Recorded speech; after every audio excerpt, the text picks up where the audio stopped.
റാവൽപിണ്ടിയിലെ ചക്ലാല കണ്ടോൺമെന്റിലുള്ള Nur Khan airbase 24 മണിക്കൂറും Pak air സ്പേസിലുള്ള വിമാനങ്ങളെയും ഇന്ത്യയിലേക്ക് വിട്ടുകൊണ്ടിരിക്കുന്ന ഡ്രോണുകളെയും cruise മിസൈലുകളെയും കൃത്യമായി നിയന്ത്രിക്കുന്ന ഒരിടം.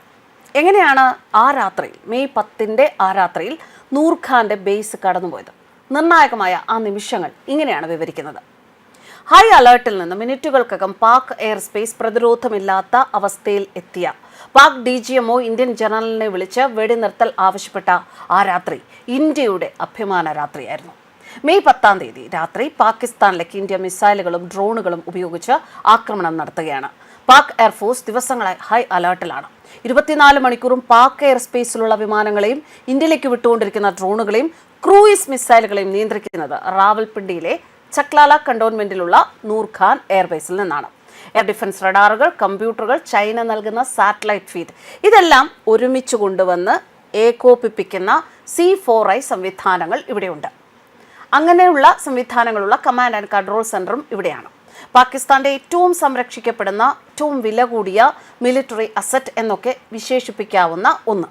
വിലപിടിച്ച സിസ്റ്റങ്ങൾ എന്നതിലപ്പുറം ആധുനിക പരിശീലനം ലഭിച്ച പാക് എയർഫോഴ്സിന്റെ ക്രീമായ ഓഫീസർമാരാണ് ഇവിടെ ജോലി ചെയ്യുന്നത്. 2 ഷിഫ്റ്റുകളിലായിട്ട് ബാക്കപ്പ് ടീമുകളടക്കം ഏകദേശം 200 ഓഫീസർമാർ എല്ലാ സമയത്തും പാക് ആകാശങ്ങളിൽ നിരീക്ഷണം നടത്തി ഇവിടെ ഉണ്ടാവും.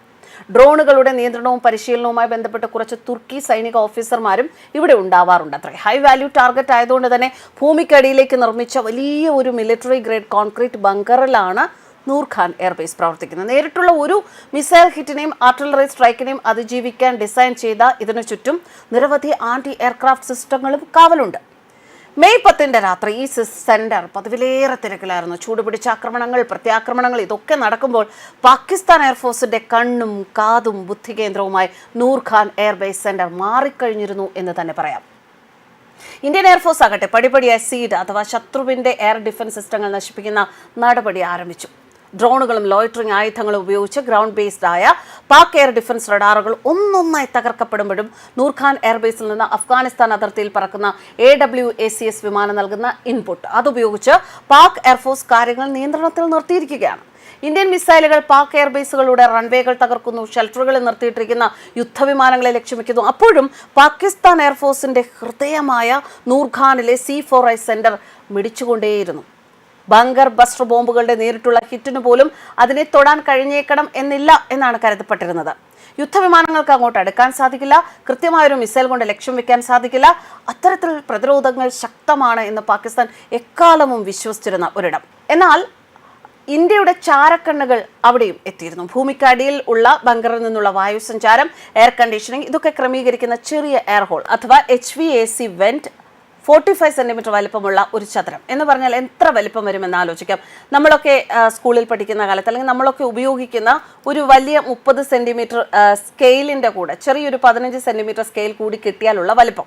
അതുകൊണ്ടൊരു സ്ക്വയർ ഉണ്ടാക്കിയാൽ ചിലപ്പോൾ ഒരു പക്ഷിക്കൂടിൻ്റെയൊക്കെ വലിപ്പം വരും എന്നാണ് വിശദീകരിക്കപ്പെടുന്നത്. ഒരു ചെറിയ ആമസോൺ ഡെലിവറി ബോക്സ് പോലെയൊക്കെ ഇതിനെ നമുക്ക് കമ്പയർ ചെയ്യാം. അതും നേരെ മുകളിലല്ല, സൈഡിലെ ചുമരിൽ.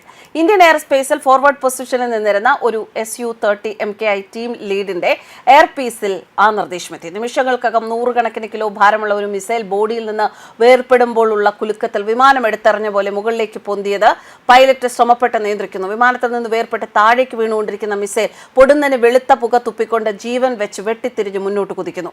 നിമിഷങ്ങൾക്കകം പാക് എയർ സ്പേസിൽ പ്രവേശിക്കുന്ന മിസൈൽ വേഗത കൈവരിച്ചുകൊണ്ടേയിരിക്കുന്നു. പാക് റഡാറുകളിലും AWACS വിമാനത്തിലും ഇൻകമിംഗ് മിസൈൽ രജിസ്റ്റർ ചെയ്യപ്പെടുന്നു. പക്ഷേ ഒരു ബ്രഹ്മോസ് മിസൈലിന്റെ air breathing ramjet engine supersonic വേഗത കൈവരിച്ചു എങ്കിൽ അവർക്ക് പിന്നീട് കണ്ടു നിൽക്കുക അല്ലാതെ കാര്യമായി ഒന്നും ചെയ്യാൻ സാധ്യമല്ല. ശബ്ദത്തിന്റെ 3 ഇരട്ടി വേഗതയിൽ പാഞ്ഞു വരുന്ന അതിനെ തടുക്കാൻ കഴിയുന്ന ഒന്നും ഈ ഭൂഖണ്ഡത്തിൽ തന്നെയില്ല.